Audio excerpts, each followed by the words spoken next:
रक्षाबंधन पर मायके से ये 5 चीज़ें कभी मत लाना, इससे पति हो जाता है बर्बाद।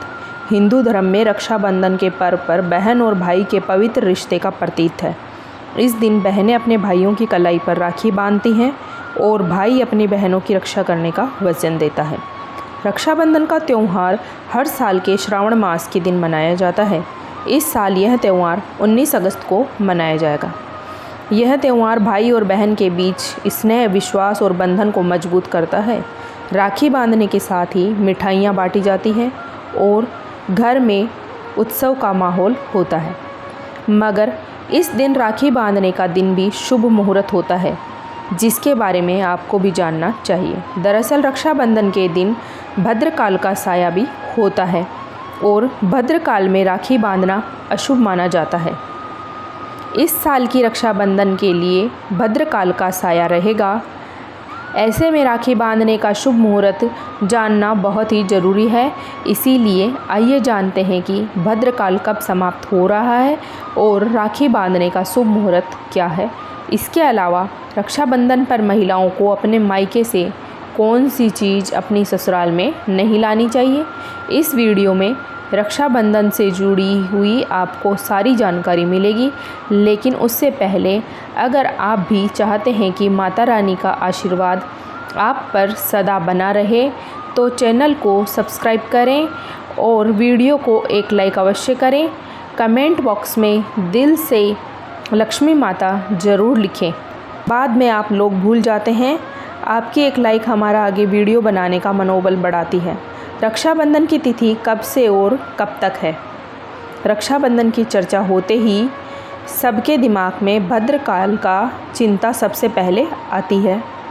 रक्षाबंधन श्रावण मास की पूर्णिमा को मनाया जाता है और श्रावण पूर्णिमा में इस बार 19 अगस्त को सुबह 2:05 से शुरू होकर रात को 11:56 पर समाप्त होगी। इसीलिए उदया तिथि को मानते हुए रक्षाबंधन का पर्व 19 अगस्त को पूरे देश में धूमधाम से मनाया जाएगा। रक्षाबंधन पर भद्रा कब से और कब तक रहेगी? रक्षाबंधन के दिन इस साल भद्रकाल सुबह 5:53 से दोपहर 1:31 तक रहेगा। हालांकि ज्योतिषियों का मानना है कि इस साल भद्रा का वास पाताल लोक में होगा, इसीलिए यह बहुत ही अशुभ नहीं मानी जाएगी। ज्योतिष मान्यताओं के अनुसार जब भद्रा का वास पाताल या फिर स्वर्ग लोक में होता है तो यह धरतीवासियों को अधिक नुकसान नहीं पहुंचाती है। हालांकि भाई बहनों को सलाह है कि भद्रा रक्षाबंधन के दिन बन रहे ये 4 शुभ संयोग रक्षाबंधन के पर्व पर इस बार 4 शुभ योग बन रहे हैं। ज्योतिष आचार्य के मुताबिक 90 वर्ष के बाद राखी बांधना काफ़ी शुभ है। वैदिक पंचांग में बताया गया है कि राखी के दिन स्वार्थ सिद्धि योग, रवि योग, शोभन योग और श्रवण नक्षत्र का महासंयोग बन रहा है। इसीलिए इस बार का यह त्यौहार काफ़ी शुभ माना जा रहा है। काल बीत जाने के बाद ही रक्षाबंधन का पर्व मनाना उत्तम होगा। रक्षाबंधन पर राखी बांधने का सबसे शुभ मुहूर्त। रक्षाबंधन पर भाइयों की कलाई पर राखी बांधने के लिए सबसे शुभ मुहूर्त दोपहर 1:32 से लेकर रात को 9:08 तक रहेगा। यानी कि बहनों को कुल 7 घंटे 38 मिनट का समय राखी बांधने के लिए मिलेगा। रक्षाबंधन पर इस साल स्वार्थ सिद्धि योग, शोभन योग और रवि योग का भी शुभ संयोग बन रहा है। इस शुभ योग में राखी बांधने से भाई बहन के रिश्ते में प्यार बढ़ता है और साथ ही दोनों के घर में सुख समृद्धि आती है। आइए अब जानते हैं रक्षाबंधन पर महिलाओं को अपने मायके से कौन सी चीज़ भूलकर भी अपनी ससुराल में नहीं लानी चाहिए। कांच का सामान दिखने में बहुत ही खूबसूरत लगता है और किसी को भी उपहार में दे देना अच्छा लगता है। इसका इस्तेमाल भी बर्तनों या सजावटी सामान के रूप में बहुत ज़्यादा होता है। लेकिन यदि आप बेटी की शादी में कुछ उपहार देना चाहते हैं तो आपको कभी भी कांच के बर्तन या अन्य कोई सामान नहीं देना चाहिए। बेटी को ऐसी कोई भी चीज़ बेटी को उपहार में देने से उसके रिश्तों में दरार पड़ सकती है। दरअसल अगर ज्योतिष की माने तो जब बेटी शादी के बाद मायके से ससुराल जाती है तब अपने साथ ढेर सारा सामान लेकर जाती है। ऐसे में कांच के सामान का टूटने का भी डर बना रहता है, इसीलिए कांच का सामान ना देना ही बेहतर माना जाता है। दूसरा है मिर्च। भूलकर भी लड़कियों को विदा करते समय उसके साथ मिर्च ना रखें। ऐसा करना उनके नए शादीशुदा जीवन में कड़वाहट घोलने के बराबर माना जाता है। माना जाता है कि बेटियों के साथ मिर्च रखेंगे तो नए रिश्तों में शुरुआत से पहले ही तकरार हो सकती है। अगर आपको उनकी विदाई में कुछ देना ही है तो कुछ फल, सूखी मेवा रखना शुभ माना जाता है। तीसरा है नमक। नमक का काम होता है चीज़ों को नमकीन करना। जब बेटियां शादी के बाद मायके से ससुराल की ओर प्रवेश करती हैं तो उसका धर्म क्या होना चाहिए? नए घर में प्रवेश करते वक्त सबको साथ लेकर चलना, सबसे अच्छे से बात करना और जो भी रिश्ता उससे जुड़ा है उन सभी रिश्तों में मिठास घोलना। ऐसे में यदि वह मायके से नमक लेकर ससुराल में प्रवेश करेगी तो रिश्ते खराब हो सकते हैं। उससे जुड़ा हर रिश्ता नमकीन का रूप ले सकता है। ऐसा भी माना जाता है कि यदि नवविवाहित बहू अपने मायके से नमक रूपी कोई वस्तु अपने ससुराल लेकर जाती है तो उसका सम्मान आजीवन अपने मायके के लोगों के साथ जुड़ा रहता है, लेकिन उसका संबंध अपने ससुराल वालों के साथ कभी भी सही तरीके से जुड़ नहीं पाता है।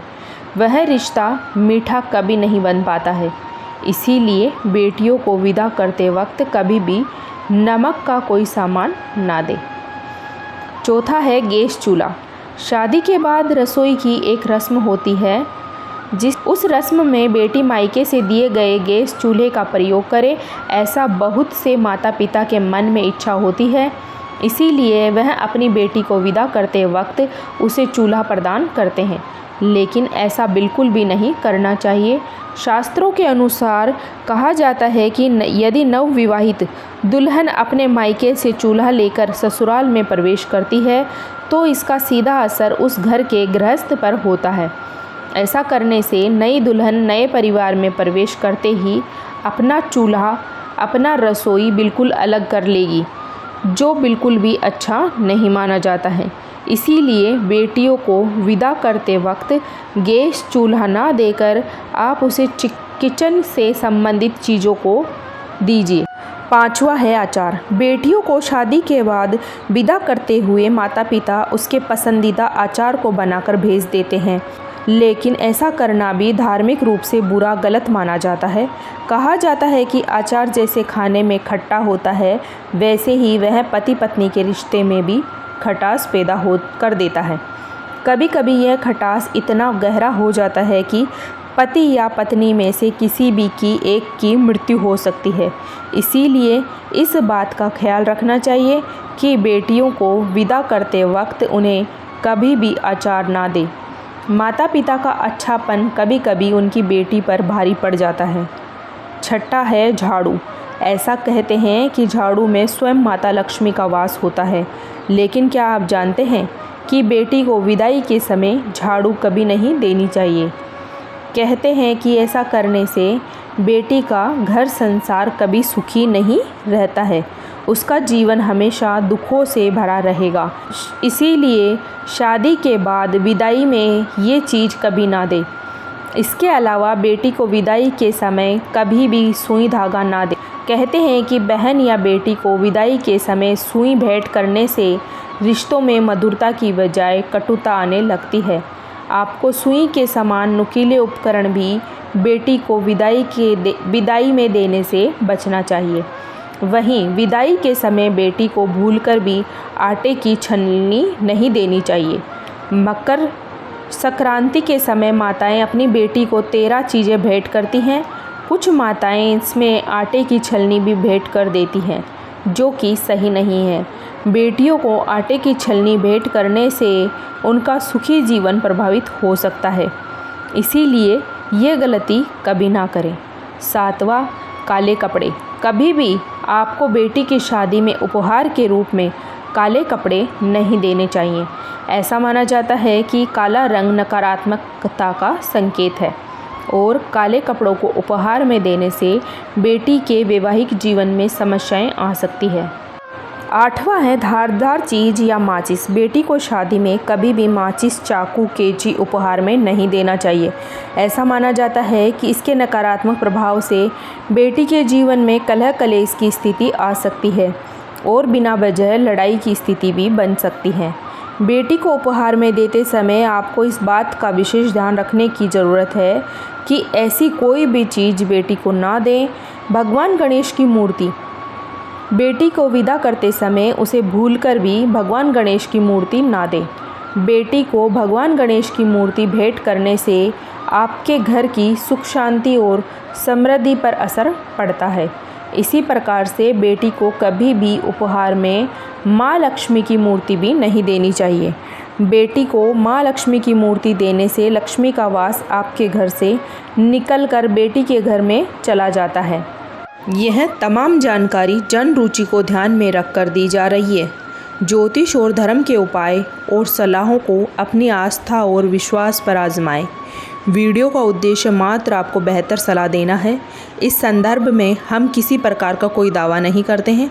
दोस्तों, आज की हमारी वीडियो आपको कैसी लगी हमें कमेंट करके बताएं। अगर आपको हमारी वीडियो अच्छी लगी तो कमेंट बॉक्स में जय माँ लक्ष्मी ज़रूर लिखें। माता लक्ष्मी आप पर सदैव अपनी कृपा बनाए रखे। वीडियो के अंत तक बने रहने के लिए आपका तहे दिल से धन्यवाद।